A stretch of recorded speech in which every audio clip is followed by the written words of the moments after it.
Bon, oui, chers compatriotes, c'est tout pour moi un véritable plaisir d'échanger avec vous. Tout à l'heure, vous allez écouter le professeur Moscanto qui répond à ces débats oiseux qui règnent aujourd'hui au sein de l'opinion camerounaise. C'est un débat qui est entretenu par le régime de M. Biya parce qu'ils font croire aux Camerounais que Moscanto ne peut pas être candidat aux élections présidentielles 2025. Ils disent que Moscanto ne remplit pas toutes les conditions pour être candidat, alors qu'il n'en est rien, chers compatriotes. Parce que si vous vous rappelez très bien, il y a une disposition de notre Constitution, l'article 15, alinéa 3, qui dit que tout mandat impératif est nul.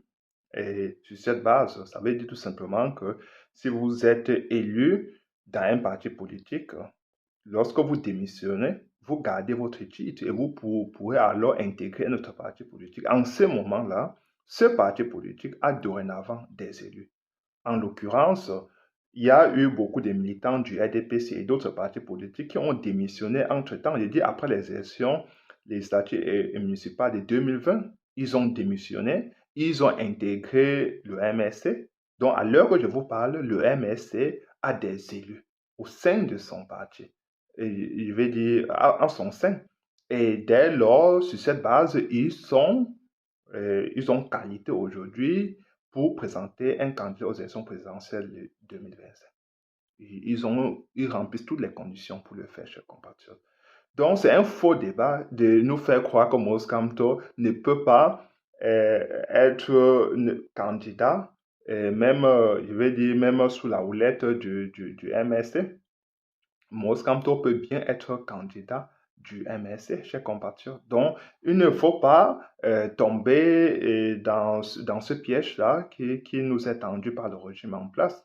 Euh, D'ailleurs, le débat devrait être plutôt de leur côté parce que si on interprète, même en revenant sur l'article 15, alinéa 3, tout mandat impératif est nul, le législateur est allé plus loin parce que si nous faisons une réflexion un peu plus approfondie, imaginez un temps soit peu que tous les élus démissionnent du RDPC, par exemple. En ce moment donné, le RDPC n'aura plus d'élus et du coup, Paul Biya ou M. Biya ne pourra plus être candidat aux élections présidentielles prochaines.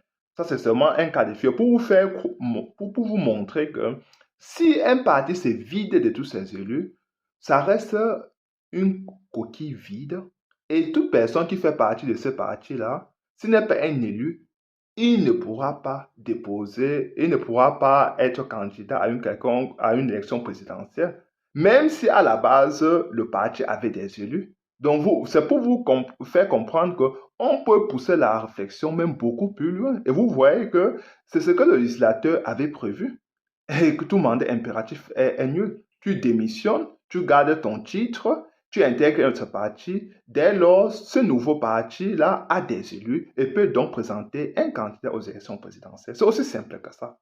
Parce qu'on croit parfois que c'est trop compliqué. Non, c'est simple, chers compatriotes. Pourtant, le débat, il veut déplacer le débat. Le débat est plutôt sur la candidature de M. Biya. C'est M. Biya qui ne peut pas être candidat à l'heure que je vous parle. Il faut que M. Biya organise un congrès national, même extraordinaire aujourd'hui, pour que M. Biya, parce que depuis novembre 2021, M. Biya n'est plus légalement président du RDPC.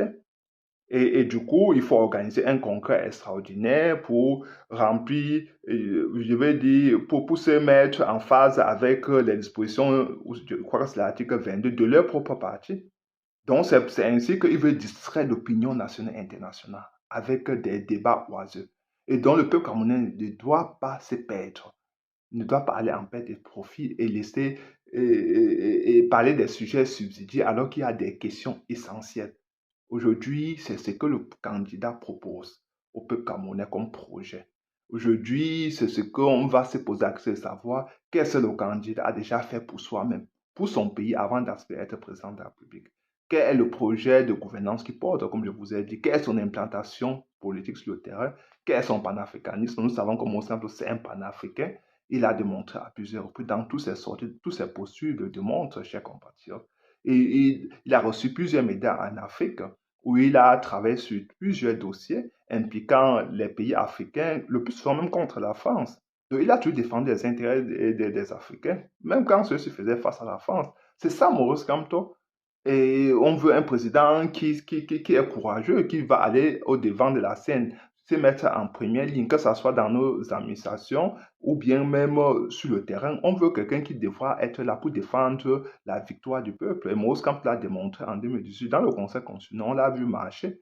Donc, nous avons besoin de ce genre de candidats parce que dans une dictature, il faut toujours prévoir ces états de service. Il faut prendre ça en considération. Qu'un vrai candidat, un opposant crédible dans une dictature, c'est celui qui a déjà au moins fait l'objet de la prison ou bien d'arrestation ou encore quelqu'un qui a vu son domicile être assiégé. Ça, ce sont les petits éléments qui vous démontrent déjà que Moussambou, c'est un candidat non seulement compétent, mais crédible. Il est crédible, il est compétent, il est animé d'une probité morale exceptionnelle qui ne fait l'ombre d'aucun doute, chers compatriotes. Ça, c'est ce candidat que nous soutenons et nous en sommes fiers. Donc, ne nous perdons pas dans des faux débats. Nous savons pourquoi cela est entretenu. Ça, c'est parce qu'il veut il veut qu'on oublie le fait que M. Biya, à l'heure que je vous parle, ne peut pas être candidat aux élections présidentielles. Il ne s'agit pas de Maurice Kamto, parce que Maurice Kamto, même si le MLC, même si conteste le fait que le MLC ne peut pas présenter Maurice Kamto comme candidat, Maurice Kamto a d'autres formes, je vais dire, d'autres cas de figure. Maurice Kamto, par exemple, peut intégrer un nouveau parti politique qui a des élus pour être candidat, comme l'a fait Kabalibi. Il y a la jurisprudence à la matière, chers compatriotes. Et même pour le MSC, même c'est pas aujourd'hui. Il y a des gens qui ont démissionné par le passé. Ils ont créé leur parti avec leur titre de député et ils ont présenté leur candidature. Donc, moi, ça ne serait pas le premier cas de figure où les gens intègrent le parti et qu'après, ce parti-là peut présenter la candidature de leur candidat. Donc, et c'est la même chose. Monstant peut démissionner, et je veux dire, il peut intégrer un nouveau parti. Après, ce parti-là soutient la candidature, présente la candidature de Maurice Kamto. Comme aussi, il y a les 300 signatures qu'on demande.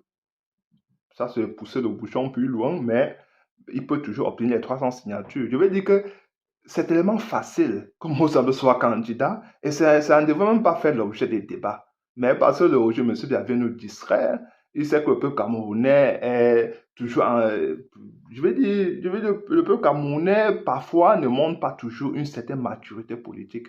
Mais aujourd'hui, les Camerounais ont compris. Et avec tous ceux avec qui j'ai parlé, ils disent seulement que la candidature Maurice Kamto ne souffre de rien, vraiment. Donc, c'était panique, mais je peux rassurer ceux qui paniquent qu'il n'en est rien. Maurice Kamto sera bel et bien candidat. Investissons-nous sur le terrain, soyons aux côtés de Maurice Kamto, travaillons davantage et vous allez voir que tout sera, il gagnera les élections, il battra le Roger Monsieur Biya à plate couture et en octobre prochain, il sera le tout premier président démocratique comme élu de notre pays, chers compatriotes. Écoutez Maurice Kamto parler et à sa suite, je vais faire quelques commentaires. Mes chers compatriotes, ne cédez pas aux manipulations en cours sur la possibilité pour le MRC de présenter un candidat à l'élection présidentielle si le calendrier électoral était inversé. Certes, le MRC a boycotté le scrutin législatif et municipal du 9 février 2020.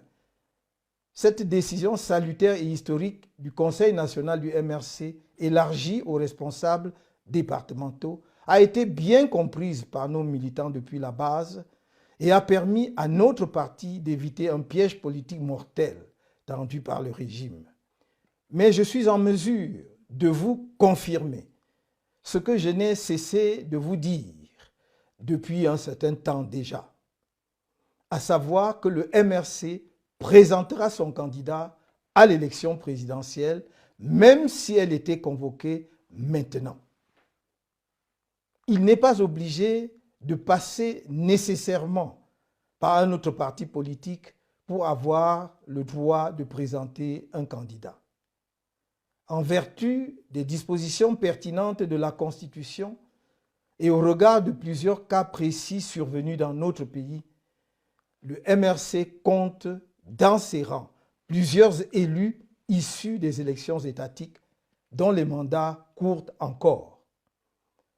Par conséquent, ne vous laissez plus distraire par des débats oiseux qui trahissent simplement soit l'inculture juridique et politique de ses auteurs, soit la panique de nos adversaires. Il nous revient collectivement de faire définitivement échec au projet jamais abandonné d'une transmission du pouvoir de gré à gré ou dynastique dans notre pays. Par son vote, chacun de nous tient entre ses mains la clé du changement au Cameroun. D'où vient-il que le ministre de l'administration territoriale croit pouvoir se mettre en surplomb s'il est candidat, qu'il présente sa candidature? S'il est électeur, qu'il s'assure qu'il a sa carte d'électeur et aille voter le jour venu? Sa fonction de ministre de l'administration territoriale fait de lui un acteur du processus électoral, comme les partis politiques, comme Elecam et comme d'autres acteurs déterminés par la loi.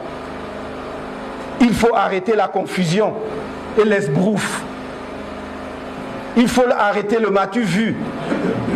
Cela n'impressionne personne. Il faut être un rêveur stupide ou d'une arrogance aveugle pour croire qu'on pourrait ouvrir la boîte de Pandore au Cameroun et que rien n'en sortirait. À force de dessiner le diable sur le mur, il finira par apparaître. Que ceux qui croient qu'ils peuvent craquer une allumette dans une usine à gaz et en sortir vivant se détrompent. On mourra tous dans cette usine à gaz. Nous sommes capables de perturber tous les meetings du RDPC. Il faut que l'administration le sache. Et ceux qui veulent que le pays s'embrase en porteront l'entière responsabilité. Ils ne sont pas plus camerounais que d'autres. Nous ne sommes pas un peuple couché. Nous ne sommes pas des dirigeants à plat ventre. Nous sommes des hommes et des femmes responsables, respectueux des institutions de la République, lesquelles doivent nous respecter, non seulement comme citoyens, mais comme responsables de formations et partis politiques prévus par la Constitution pour accompagner les élections dans notre pays. Nous ne demandons rien. Nous ne demandons aucune faveur. Nous demandons le respect et l'application stricte des lois de la République. Qu'ils le veuillent ou pas, que cela leur plaise ou pas, ils ne perdent rien pour attendre, car quand viendra le moment de déployer nos activités, je peux les assurer que nous les déploierons. Alors, nous les déploierons, quel que soit ce qu'ils feront. Parce que s'ils veulent justement qu'on passe par des cases, s'ils veulent que l'on passe par les cases que nous voulons à tout prix éviter, que nous essayons d'éviter depuis 10 ans, alors croyez-moi, on ira. Ça suffit. Ça suffit. Il faut respecter les Camerounais. 2025 est, faut-il le rappeler, une année électorale décisive pour notre pays. Je serai candidat au scrutin présidentiel à venir. C'est assurément une mauvaise nouvelle pour ceux qui ont rêvé qu'ils pourraient garder le pouvoir ou y accéder sans affronter le peuple du changement et de l'alternance, c'est-à-dire les forces favorables à la démocratie dans notre pays. Ceux-là doivent se raviser, car par la grâce du Très-Haut, je serai candidat sans aucun doute. Le candidat porté par le MRC et les autres membres de l'APC, le candidat du peuple de la rupture avec une dictature néocoloniale. Ma candidature remplit toutes les conditions fixées par la Constitution et le Code électoral, et chacun devra en prendre acte, parce que telle est la loi. Oui, chers compatriotes, vous avez écouté Maurice Kamto. J'espère que vous êtes satisfait, que vous avez saisi son message. Soyons sereins, soyons mobilisés. Maurice Kamto nous demande d'être mobilisés plus que jamais. Inscrivons-nous massivement sur liste électorale. Votons massivement pour cet homme. C'est une chance pour notre pays. Si nous perdons cet homme, nous allons le regretter pour toujours. Et comme je le dis toujours, nos enfants, nos petits-enfants ne pourront jamais nous le pardonner. Donc faisons ce qui compte, restons mobilisés. Si à jamais notre victoire nous est volée, Maurice Kamto demander au peuple camerounais de réclamer sa victoire. Si la candidature Moïse Kamto est bloquée, Moïse Kamto demandera au peuple camerounais de demander à ce que son candidat soit, que la candidature de son candidat soit acceptée, soit validée par le Conseil constitutionnel. Donc, ils savent que Moïse Kamto peut agir sur tous les leviers. Et Moïse Kamto a fait la chose la plus difficile en politique. Il a le peuple de son côté. Il a gagné les cœurs des Camerounais. Que ce soit les Camerounais du Cameroun, les Camerounais de la diaspora, tous les Camerounais aujourd'hui ont décidé de faire chorus autour de Moïse Kamto, ont décidé de jeter tout leur dévolu sur Moïse Kamto. Et cela ne peut plus changer. Moïse Kamto a fait la chose la plus difficile. J'ai dit que même si on fait un coup d'État demain, là, on dit qu'il y a un coup d'État, comme certains militants du RDPC appellent de tous leurs vœux qu'il y ait un coup d'État si Moïse Kamto gagne. Vous allez faire le coup d'État, vous allez faire comment? Mais l'armée ne peut même pas faire le coup d'État à Moïse Kamto. Parce que du moment où le peuple est du côté de Moïse Kamto, l'armée ne peut pas se mettre en porte-à-faux avec les intérêts du peuple. Donc l'armée ne peut pas prendre ce risque-là. Et l'armée a déjà travaillé avec Moïse Kamto, donc on comprend sur cette base que l'armée va tout simplement respecter la volonté du peuple, chers compatriotes. Donc nous ne devons même pas nous distraire. Nous ne devons pas nous perdre. Cela est très facile, chers compatriotes. Soyons sereins. Sereins. Faisons ce qui compte. Moïse Kamto ne demande à personne d'aller casser. Il ne compte sur aucune milice, sur aucune armée étrangère, sur aucune puissance étrangère. Non, il ne compte sur personne. Il compte uniquement sur le peuple camerounais. Il veut être l'émanation populaire. C'est-à-dire qu'il va avoir les coudées franches pour développer notre pays, pour nous sortir des faux accords, pour relancer le redressement économique. Oui, pour construire la nation camerounaise. Oui, la fraternité républicaine qui prône depuis tant d'années. C'est ça que Moïse Kamto veut mettre en place pour que chaque fille et chaque fils du Cameroun trouve sa place, se mette au service de son pays. C'est ça que nous avons besoin. Ce n'est pas que Moïse Kamto ne demande pas autre chose. Il n'y aura pas de chasse aux sorcières. Il n'y aura pas de règlement des comptes, de vengeance. Non, il n'y aura pas ce déferlement de mauvaises choses dans notre pays. Et Moïse Kamto est le seul qui puisse garantir la sécurité de M. Biya, par exemple, à l'heure que je vous parle. Moïse Kamto a dit que M. Biya va bénéficier de tous les avantages. Il va recevoir les indemnités, les avantages, je vais dire, il va recevoir les avantages en tant qu'ex-président.